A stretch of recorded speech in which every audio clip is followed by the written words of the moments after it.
জয়গুরু। এখন ইষ্ট প্রসঙ্গ করার জন্য আহ্বান জানাই শ্রদ্ধেয় ধীরেন্দ্রনাথ বিপ্রদাদাকে। তারা জয়গুরু। হবে না হবে না সদ্গুরু বিনা কুলকুণ্ডলিনী না জাগবে না। 9টা পর্যন্ত বলবেন। জয়গুরু। সদ্গুরু বিনা কুলকুণ্ডলিনী জাগবে না জাগবে না। ভবেতে আসিয়া বহুমত ভাবিয়া এভাবে বসিয়া দিন তো যাবে না। ভবেতে আসিয়া বহুমত ভাবিয়া এভাবে বসিয়া দিন তো যাবে না। হবে না হবে না সদ্গুরু বিনা কুলকুণ্ডলিনী জাগবে না জাগবে না। জয় গুরু সকলকে। আজ অন্তর্জালে অনুষ্ঠিত নাম ধ্যান স্বস্তি যজ্ঞ কর্তৃক আয়োজিত পরিবেশিত দক্ষ সঞ্চালিকা আমার পরম শ্রদ্ধেয়া স্রষ্টা সাহুমা, অংশগ্রহণকারী যোগদান করি জ্ঞানী গুণী বিদগ্ধ পণ্ডিত মন্ডলী, ভাতৃমন্ডলী, মাতৃমন্ডলী, সুস্থ অসুস্থ প্রত্যেকের জন্যই উত্তরোত্তর স্মৃতি এবং শারীরিক সুস্থতা পরম পিতার চরণে প্রার্থনা করি। আমার প্রথম নিবেদন, আমি কোনো বক্তা নই, বিশ্ববিদ্যালয় ঠাকুর অনুকূলচন্দ্রের পাঠশালার ছাত্র মাত্র, পড়াশোনা করে যাচ্ছি, এই পর্যন্তই আমার পুঁজিবাড়ি। তাকে কেন্দ্র করে তার ভাষা, তার আশা, তার যাওয়া, তার লজিমা সবকিছুর তার উপরে নির্ভর করে তিনি যা বলাবেন তাই পরিবেশিত হবে। আমি জানি না কিসে আমার মঙ্গল হবে, আমার ভিতরে তোমার ইচ্ছায় পূর্ণ হোক ঠাকুর। আমি জানি না কিসে আমার মঙ্গল হবে।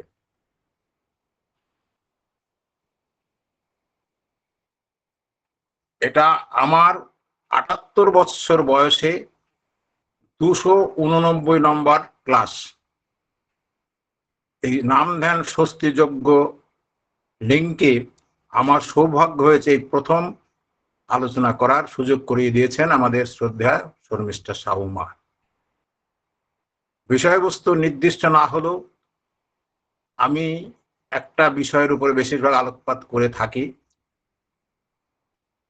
সেই বিষয়টা কতটুকু কি বলাবেন আমি জানি না, কিন্তু সেই বিষয়ের প্রেক্ষাপটে আমার কিছু বক্তব্য আছে।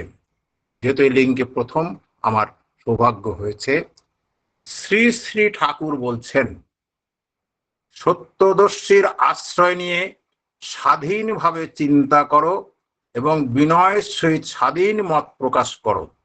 বই পড়ে বই হয়ে যেও না, তার এসেন্সকে মজ্জাগত করতে চেষ্টা করো। Pull the husk to draw the seat. যাই কেন করো না, তার ভিতর সত্য দেখতে চেষ্টা করো। সত্য দেখা মানেই তাকে আগাগোড়া জানা, আর তাই জ্ঞান। না জানাটাই দুঃখ, আর জ্ঞানী আনন্দ। যে সৎকেই চিন্তা করে, সৎকেই যাজন করে, যে সত্যেরই ভক্ত, সেই প্রকৃত প্রচারক। যা মঙ্গল বলে জানবে, যা সত্য বলে জানবে, মানুষকে বলবার জন্য বুক ফাটো ফাটো হয়ে উঠবে। মানুষ তোমাকে যাই বলুক না কেন, মনে কিছুই হবে না, কিন্তু মানুষকে সত্যমুখী দেখলে আনন্দ হবে, তবেই তাকে প্রচার বলি। সবগুলি শ্রী শ্রী ঠাকুরের মুখনিসৃত কথা, অন্তর্নিহিত দর্শন, জীবনীয় তাৎপর্য। আমাকে এবার নেতি নেতি করে বুঝতে হবে কোন কোন ঠাকুরের কথাগুলি বলার জন্য আমার বুক ফাটো ফাটো হয়ে থাকে, কোন সত্যটাকে আমি বলবার জন্য বেশি করে চেষ্টা করি, ঠাকুর কোন জায়গাটায় বেশি করে প্রাধান্য দিয়ে আমাদেরকে জেগে উঠতে বলেছেন। যে কথাগুলি আমাদের বলতে গেলে জিহ্বায় আড়ষ্ট ভাব আসে, জড়তা কাটে না, মনের ভিতর নানা রকম দ্বন্দ্ব সব সময় চলছে, চলবেও। তার মধ্যে দিয়ে ঠাকুর যেটা প্রথম বললেন, সর্বপ্রথম আমাদের দুর্বলতার বিরুদ্ধে যুদ্ধ করতে হবে। সাহসী হতে হবে, বীর হতে হবে। পাপের জ্বলন্ত প্রতিমূর্তি ওই দুর্বলতা, তারাও যত শীঘ্র পারো ওই রক্ত শোষণকারী অবসাদ উৎপাদক ভ্যাম্পায়ারকে। স্মরণ করো তুমি সাহসী, স্মরণ করো তুমি সত্যির তনয় পরম পিতার সন্তান। আগে সাহসী হও, অকপট হও, তবে জানা যাবে তোমার ধর্মরাজ্যে ঢোকবার অধিকার জন্মেছে। তুমি কোনো কিছু করতে প্রাণপণে চেষ্টা করা সত্ত্বেও যদি বিফল মনোরথ হও, ছেড়ো না, ওই অম্লান চেষ্টাই তোমাকে মুক্তির দিকে নিয়ে যাবে।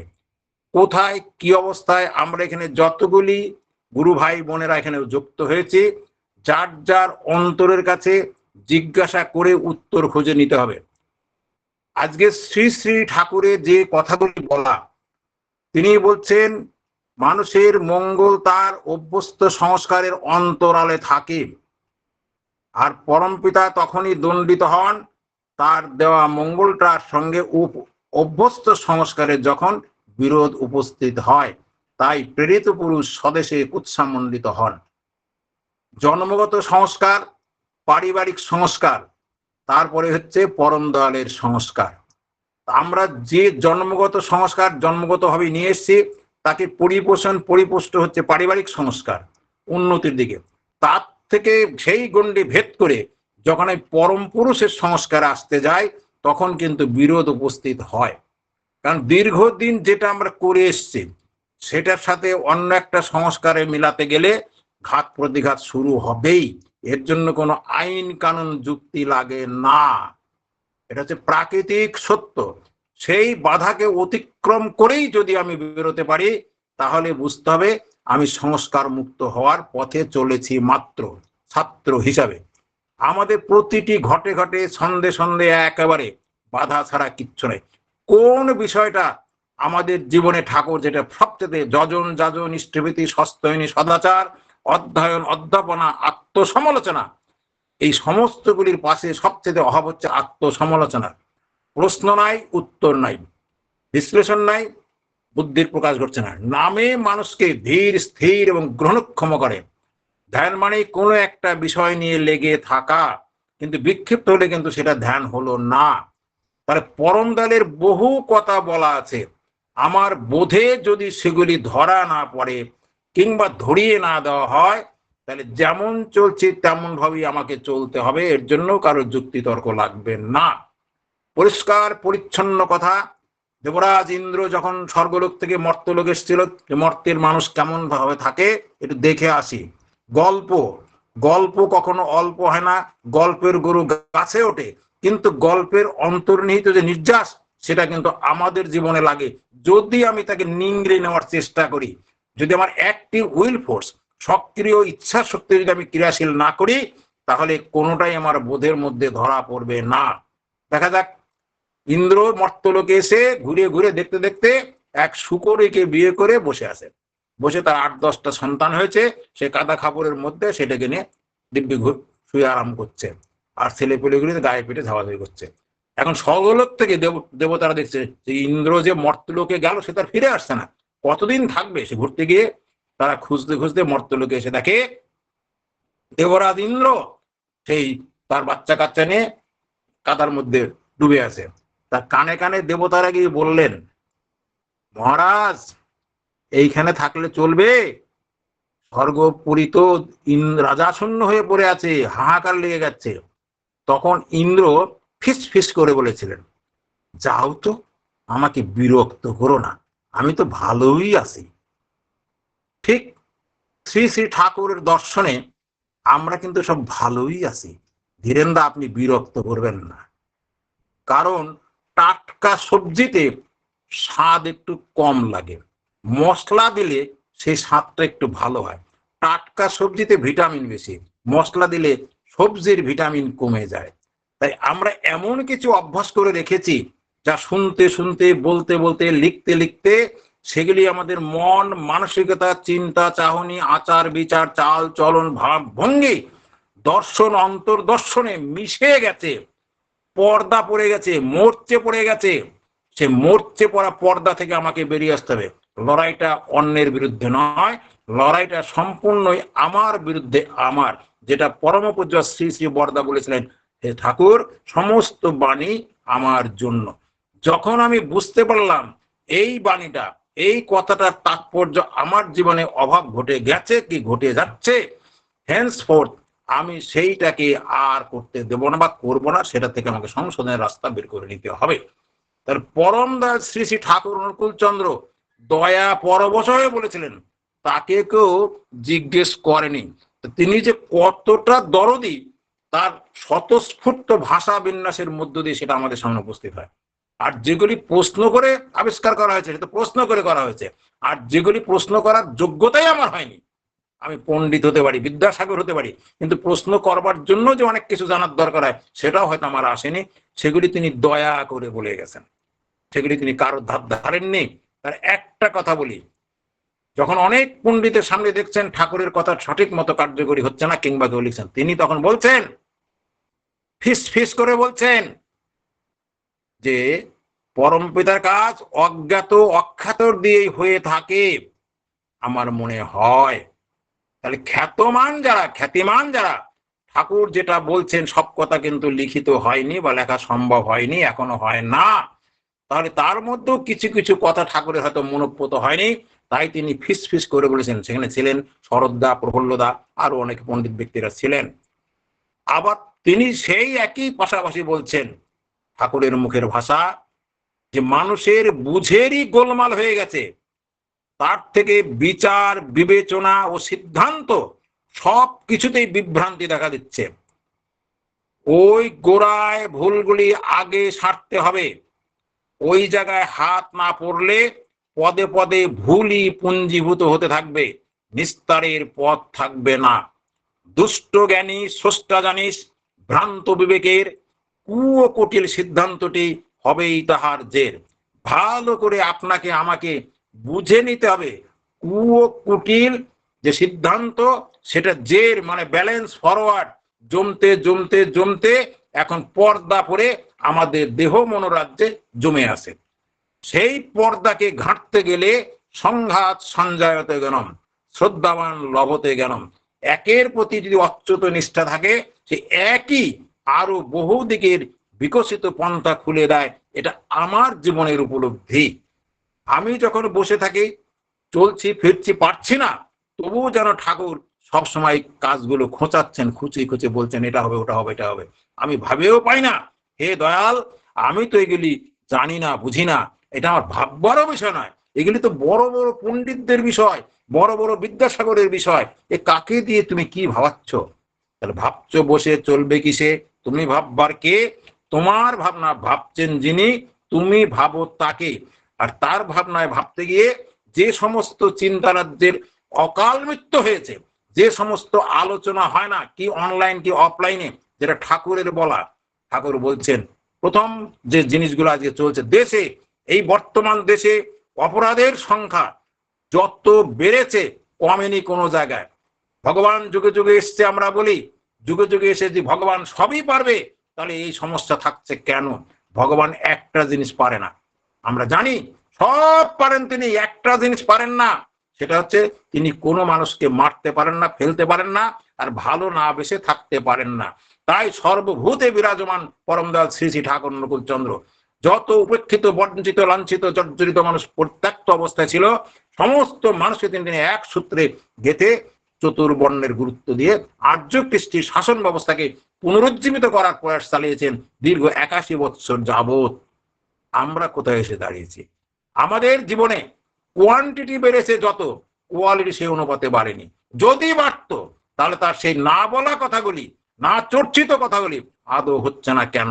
আমার জিজ্ঞাসার পর জিজ্ঞাসা আসছে, প্রশ্নের পর প্রশ্ন আসছে, আর আমার যতটুকু বোধে তিনি আমাকে ধরিয়ে দিয়েছেন ততটুকু আমিও সকলের জন্য, সমাজের জন্য বলার চেষ্টা করে যাচ্ছি, মাত্র ছাত্র হিসাবে। কাউকে কোনো জ্ঞান কিচ্ছু দেওয়ার জন্য না, সব আমার বিরুদ্ধে আমার লড়াই।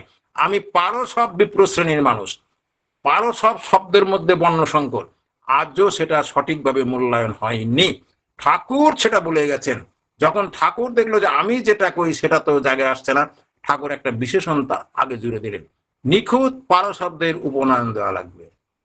যে পারসবের উপনয়ন হচ্ছে, সেই পারসবের উপনয়ন নিষিদ্ধ।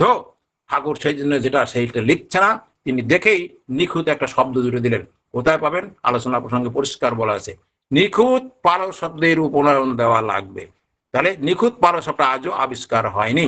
শ্রী শ্রী ঠাকুরের বলা স্বচ্ছতা শ্লোক থেকে একটা বাদ পড়েছে, ওই নিখুঁত পারো শব্দ বাদ পড়েছে। বলেছিলেন পণ্ডিতদের সামনে সকলকে, তোমরা দাঁড়াও, তোমরা করো, তাহলেই হবে। আজ একটাকে খুঁজতে গিয়ে, একটাকে বুঝতে গিয়ে তিনি এখন বহু জিনিসকে আমার সামনে এনে হাজির করে দিয়েছেন। এখন আমি খুঁজতে গিয়েছিলাম বর্ণ সংকর, আমার সামনে এসে গেছে গোত্র সংকর, আরো সামনে এসে গেছে বর্ণই আমরা কেউ জানি না। গড়ে 98% বলা যেতে পারে, আমি জিজ্ঞেস করি দাদা কি মা আপনার বর্ণ কি, সে আমাকে গোত্রের হিসাব দিয়ে কথা বলে। গোত্র বর্ণ গোলমালে কেস। আবার বলে ক্ষত্রিয় বর্ণ, বলে আবার শাণ্ডিল্য ঋষির গোত্র বলে। শ্রী শ্রী ঠাকুর বলছেন আমি না, গোত্র মানে বংশ বুঝিস, একই রেতের মূর্তধার, পারম্পর্যে বহু রূপে অমর চলায় চলন তার। তাহলে যে যার বংশধর সেটাই তার গোত্র। তাহলে আপনি যখন বলছেন শাণ্ডিল্য গোত্র আর বর্ণ বলছেন ক্ষত্রিয় বর্ণ, কন্ট্রাডিক্টরি এসে যাচ্ছে, কোনটা সত্য মিথ্যা আপনি আইডেন্টিফাই করতে পারছেন না, কিংবা কেউ করিয়ে দিচ্ছে না। যখন আপনি শুনলেন ভাষার মধ্যে ব্যবহারিক জগতে কন্ট্রাডিক্টরি এসে গেছে, তখন you are liable to rectify this point. আপনার দায়িত্ব এসে আপনার ঘাড়ে চেপে গেল। এটাই যে পরম পূজ্যবাদের মোহনিষ্ঠিত ভাষা, এবং আমাদের জীবনের যেখানে আছে এগুলি দেখার দরকার। তাই পরমদাস শ্রী শ্রী ঠাকুর প্রথমেই বলেছিলেন এই দেশে এত কিছু গন্ডগোল হচ্ছে, মানুষ খুন হচ্ছে, ধর্ষণ হচ্ছে, এই মানুষগুলি কোথার থেকে আসলো? মানুষই, নারী থেকে এই পুরুষ ও নারীর সৃষ্টি হচ্ছে, মানুষই মানুষকে সৃষ্টি করছে। তাহলে সেই মানুষগুলির ডাইস কোথায়? ডাইস যদি পরিষ্কার হয়, নিট অ্যান্ড ক্লিন হয়, তার প্রোডাকশনটা নিট অ্যান্ড ক্লিনই হবে। আজকে উন্নত ফলনশীল মুরগির চাষ করো, উন্নত ফলনশীল গরুর চাষ করো, সবকিছু হচ্ছে, কিন্তু মানুষ কিভাবে উন্নত হয়ে আসবে সেই চাষের বড় অভাব। তাই কবি গায়কের গানের সুরে বলেছিলেন, মন রে তুমি কৃষিকাজ জানো না, এমন মানব জমি আবাদ করলে ফলতো সোনা। এখন এমন আবাদ হচ্ছে, সোনা তো দূরের কথা, যা সৃষ্টি হচ্ছে তার নিজেকেই নিজের সন্তান তোমারে বধিবে যে, তোমার ঘরেই বাড়িছে সে। What is the cause? বিয়ে ব্যাপারে সবার আগে বর্ণের হিসেব করিস, তার সাথে তুই বংশটিকে বেশ খতিয়ে দেখিস। বংশ দেখে শ্রদ্ধা হলে স্বাস্থ্য দেখিস কেমন তার, তার সাথে তুই বাজিয়ে নিবি স্বভাব অভ্যাস ব্যবহার। এসবগুলির সুসঙ্গতি মিলেই যদি যায়, বিদ্যা দেখিস নজর করে কর্মের ওজন তাই। পারম্পর্যে এইগুলি সব মিলিয়ে দিলে বিয়ে, প্রায়ই দেখিস ঠকবি না তুই, মরবি না বিষিয়ে। পরম দয়ালের ভাষা যদি আমাদের প্রাণে আশা না জাগায়, কোথায় গন্ডগোল যদি ধরতে না পারি, তাহলে বর্ণ সংকট চলছে, চলতেই থাকবে, গোত্র সংকট চলছে, চলতেই থাকবে। তাহলে কে এর সংশোধন করবে? Who is the person, who is the first man to change it? এই হচ্ছে আত্মবিশ্লেষণের, আত্মসমীক্ষার উত্তর। যদি আমি ধরি যে আমার গন্ডগোল আছে, তাহলে আমাকেই প্রথম রেকটিফিকেশন করার দায়ী দায়িত্ব নিয়ে কাজ করতে হবে। তাহলে বর্ণ যদি না জানি, তাহলে শূদ্র হলো জাতির চাকা, বস্য যোগায় দেশের টাকা, ক্ষত্রিয়রা রাজার জাত, সবার পূরণ বিপ্রধাত। এখন কি করে, কোন বর্ণ, কোন ঘরের কোন সন্তান ইত্যাদি আলোচনার বিষয়। সময় সাপেক্ষ, 9টা পর্যন্ত আমার টাইম, আমি আজকে ওদিকে রেখাপাত করার চেষ্টা আদৌ করব না। আমি শুধু বর্ণটা আসার আগে, এই চতুর্বর্ণ সৃষ্টি হওয়ার আগে প্রাথমিক যে বায়োডাটা আমরা পাই, তাতে কি দাঁড়ায়, প্রকৃতিগত যে সত্যটা, সেখানে কোনো যুক্তি তর্ক দিয়ে উত্তর খুঁজে পাওয়া যাবে না। যখন আর্য কৃষ্টির শাসন ব্যবস্থা চালু হয় গুণ ও কর্ম বিভাগ অনুসারে, তখন কিন্তু মানুষ আগে থাকতো দলবদ্ধভাবে ছড়িয়ে ছিটিয়ে। যখন মারামারি ফাটাফাটি লাগলো দলে দলে, তখন বলে এইভাবে চলবে না, মিলেমিশেই আমাদের থাকতে হবে। তার কার ভিতরে কি গুণ আছে দেখে দেখে মানুষই মানুষকে নাম দিল বিপ্র, যেটাকে ব্রাহ্মণ বলছে। ব্রাহ্মণ বলে দেশে ঠাকুর অনুকূল ছাড়া কোনো ব্রাহ্মণের সংজ্ঞা অনুসারে দেশে কোনো ব্রাহ্মণ নাই, বিপ্র আছে, বিপ্রবাদ আছে, কিন্তু প্রচার হয় ব্রাহ্মণ্যবাদ। কোনো ব্রাহ্মণ জগতের কোনো অকল্যাণের কাজ করেনি, অথচ ব্রাহ্মণবাদের নামে নিন্দাস্তুতি চলছে, ভুল, অপপ্রচার। তাহলে সেই যে গুণাবলী, তাকে বলা হলো বিপ্র। তারপরে এসে যার দেহে শক্তি আছে, বুদ্ধি আছে, বুদ্ধি বিবেক দিয়ে যারা দেশকে দশকে রক্ষা করে, তাকে বলা হলো ক্ষত্রিয়। আর যারা ব্যবসা বাণিজ্য করে, শিল্প করে দেশের মর্যাদা বৃদ্ধি করে, শ্রীবৃদ্ধি করে, তাদেরকে বলা হলো বৈশ্য। আর এদের যারা যোগান দেয়, তাদেরকে বলা হলো শূদ্র।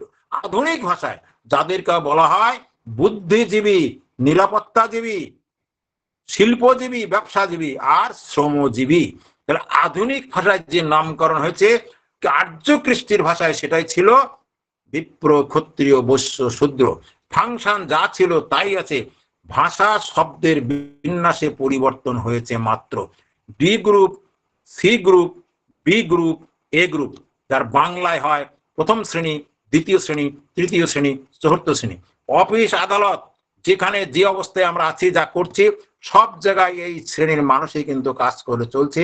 কেউ কাউকে বাদ দিয়ে চলছে না, কেউ কাউকে এড়িয়ে চলছে না। সকলের তরে সকলে আমরা, প্রত্যেকে আমরা পরের তরে। এটা বাস্তব সত্য অবস্থায় আমাদের মধ্যে সব অবস্থায় ক্রিয়াশীল। তবু আমাদের মধ্যে বোধের বিকাশ ঘটছে না, কারণ আমাদের হচ্ছে আমি জানি।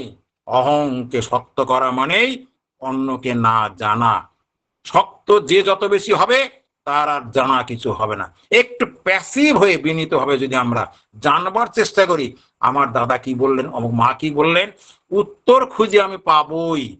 আমি অনেক লিঙ্কে অ্যাটেন্ড করি, বহু ভালো ভালো কথা শুনি, আমি শুধু নিজেকে বিশ্লেষণ করে তার থেকে নিংড়েনি নির্যাস, এর থেকে এটা আমার কাল কাজে লাগবে, আমাকে রেক্টিফিকেশন এখানে করতে হবে।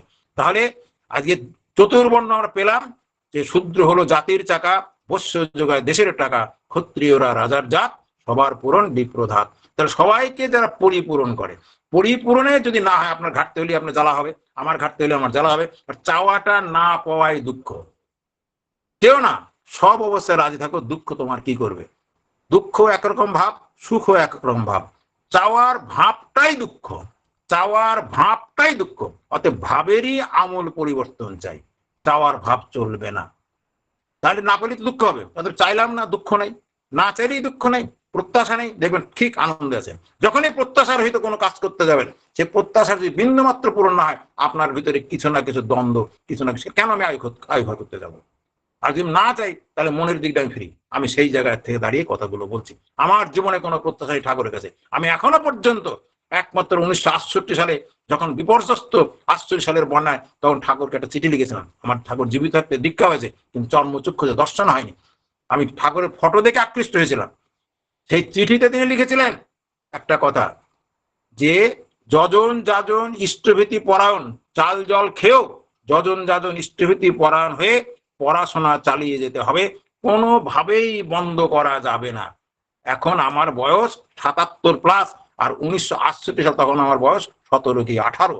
ভাবুন, এই বৃদ্ধ বয়সে সারাদিন ইষ্ট প্রসঙ্গের মধ্যেও বই পুস্তক খাতাপত্রের মধ্যে ডুবে আছি। যোগান দিচ্ছেন তিনি, বলাচ্ছেন তিনি, এগিয়ে নিয়ে যাচ্ছেন তিনি। সাধু সাবধান। শুরু হবে কোত্থেকে?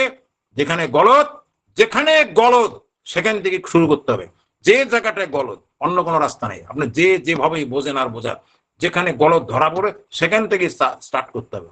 গলদটা হচ্ছে একটা প্রাইমারি ফাউন্ডেশন, যেটাকে ঠাকুর বলছেন যে আধো-কথার সময় হতে করে করিয়ে যা শেখাবি, সেইটি হবে মোক্ষম ছেলের, হিসাবে চল নয় পস্তাবি। Practice makes a man perfect. অভ্যাস মানুষকে পরিপূর্ণতা দান করে। তাহলে আমরা কি অভ্যাস করতে গিয়ে কি অভ্যাস করে বসি, যেটাকে বলা হচ্ছে অভ্যস্ত সংস্কার। সাধু সাবধান। কি অভ্যাস করতে গিয়ে কি অভ্যাস করাচ্ছি, বলছি, বলাচ্ছি, ভাবছি, ভাবাচ্ছি, বুঝে বুঝে চলতে হবে। আমি কি ভাবছি, আমার ছেলের মধ্যে দেখছে, আমি কি করছি না, আমার ছেলে মেয়ে দেখছে। অতএব আমার করা অনুযায়ী আমার ছেলে মেয়ে করবে। এই জায়গাটায় আমিও অনেকটাই ব্যর্থ বলবো, কারণ চেষ্টা করেছি মাত্র, সিঁড়ি গেঁথেছি, সিঁড়িতে কিন্তু আমরাও এগিয়ে যেতে পারছি না। কারণ দুইজন মানুষ যদি একমুখী একইভাবে চলতে আমরা না পারি, তাহলে ভালো সন্তান রক্ষা করা, নিয়ে তাকে তৈরি করা অনেকটাই অসুবিধা হয়ে যায়। কাঁচা মাটিকে যেভাবে তৈরি করা যাবে, একবার পেকে গেলে সেটা কিন্তু হবে না। অর্থাৎ মাতৃকেন্দ্রিক সন্তান সন্ততি যতক্ষণ থাকবে, সেই সময়ের মধ্যে তাকে পুরো তার মানসিকতাকে সেইভাবে তৈরি করে দিতে হবে। This is the theory of Sri Sri Thakur Anukul Chandra. 9টা বাজতে যাচ্ছে। আমি আমার উপলব্ধির কথা আপনাদের কাছে শেয়ার করলাম মাত্র, কাউকে কোনো জ্ঞান বুদ্ধি দেওয়ার জন্য নয়। ভুল ভ্রান্তি মানুষেরই হয়। শুদ্ধে যদি চলিস সোজা, শান্তি পাবি, তৃপ্তি পাবি, হালকা হবে মনের বোঝা, বুকের বোঝা। আমরা সকলেই পারস্পরিক বোধ বিনিময়ের মাধ্যমে সকলের ভুল ভ্রান্তি যেখানে ব্যথা আছে অপনোদন করার চেষ্টা করবো, যাতে আমরা সকলে সুখে স্বস্তিতে থাকতে পারি। ভালো থাকুন, সুস্থ থাকুন, পরম পিতার আতুল চরণে এই প্রার্থনা নিয়ে ঠিক সময়ের মধ্যে আজ আমরা উপলব্ধির কথা শেয়ার করলাম। জয় গুরু সকল, জয় গুরু জয় মা, গুরু জয়। দাদা, জয় গুরু দাদা, জয় গুরু। অপূর্ব আলোচনা আমরা শুনলাম যে কোনো কুণ্ডলিনীর জাগরণ না হলে কিছুই হবে না। আমাদের সত্যদর্শীর আশ্রয় নিয়ে স্বাধীনভাবে মত প্রকাশ করতে হবে। জন্মগত সংস্কার, পারিবারিক সংস্কার ভেদ করে পরম পুরুষের সংস্কার মেনে চলতে হবে। আত্মবিশ্লেষণ করতে হবে, একের প্রতি অচ্যুত নিষ্ঠা থাকতে হবে, তার ভাবনায় ভাবতে হবে। বর্ণ গোত্র সম্বন্ধে আমাদের ধারণা অনেক কম, নতুন করে শুনলাম, আমরা অনুপ্রেরণা পেলাম, আমরা সমৃদ্ধ হলাম। চতুর্বর্ণ আমাদের মেনে চলতে হবে। বিপ্র, ক্ষত্রিয়, বৈশ্য, শূদ্র সম্বন্ধে খুব সুন্দর আলোচনাও করলেন এবং ছড়ার আকারে বলে আমাদের সমৃদ্ধ করলেন। আমাদের চাওয়ার ভাবটাই দুঃখ, আমরা যেন পরম পিতার কাছে কি চাইতে হবে আমরা জানি না। খুব সুন্দর করে আলোচনা করে আমাদের প্রত্যেককে সমৃদ্ধ করলেন। তাহার আতুল চরণে আপনার এবং আপনার পরিবার, পারিপার্শ্বিক সবার সুদীর্ঘ নিরোগ ইষ্টচ্ছল জীবন প্রার্থনা করি। ভালো থাকুন দাদা, সুস্থ থাকুন, আর আমাদের সঙ্গে যুক্ত হয়ে তার কথা শুনে তার প্রতি তন্মুখী করে তুলুন। জয় গুরু দাদা। জয় গুরু, জয় গুরু। শর্মিষ্ঠা মা, আপনার জন্য পরম পিতার আতুল চরণে প্রার্থনা জানাই। ভালো থাকুন, জয় গুরু। জয় গুরু দাদা, জয় গুরু। এখন